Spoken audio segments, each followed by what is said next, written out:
କଟକରେ ବାଲିଯାତ୍ରା କାହିଁକି ପାଳନ କରାଯାଏ ଏହା ତ ମୋତେ ଜଣା ନଥିଲା। ମୁଁ ଗୋଟେ ଭିଡ଼ିଓ ଦେଖିକି ଜାଣିଲି କି ଇଣ୍ଡୋନେସିଆରେ ଗୋଟେ ବାଲି ନାମକ ଗୋଟେ ଦ୍ୱୀପଟେ ଥିଲା। ଆଉ ସେ ଦ୍ୱୀପକୁ ଆମ ଓଡ଼ିଆ ପିଲାମାନେ ଯାଉଥାନ୍ତି ସେଠାରେ ବାଣିଜ୍ୟ କରିବା ପାଇଁ। ଆଉ ସେଇଠୁ ବାଲିଯାତ୍ରା ପାଳନ କରାଯାଉଅଛି। ଠିକ୍ ଅଛି, ମୁଁ ତାକୁ ଗୁଗୁଲରେ ସର୍ଚ୍ଚ କଲି, ଜାଣିବା ପାଇଁ ପାଇଲି କି ବାଲିଦ୍ୱୀପ ଏବେ ବି ଅଛି। ମୋତେ ଲାଗୁଥିଲା ବାଲିଦ୍ୱୀପ ନାହିଁ, ସେଟା ନେଇ ଲିଭିଯିବନି, କିନ୍ତୁ ବାଲିଦ୍ୱୀପ ଅଛି।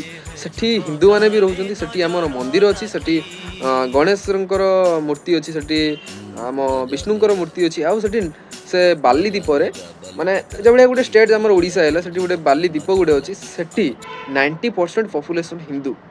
ଆଉ ଏହା ଜାଣିକି ମୁଁ ଆଶ୍ଚର୍ଯ୍ୟ।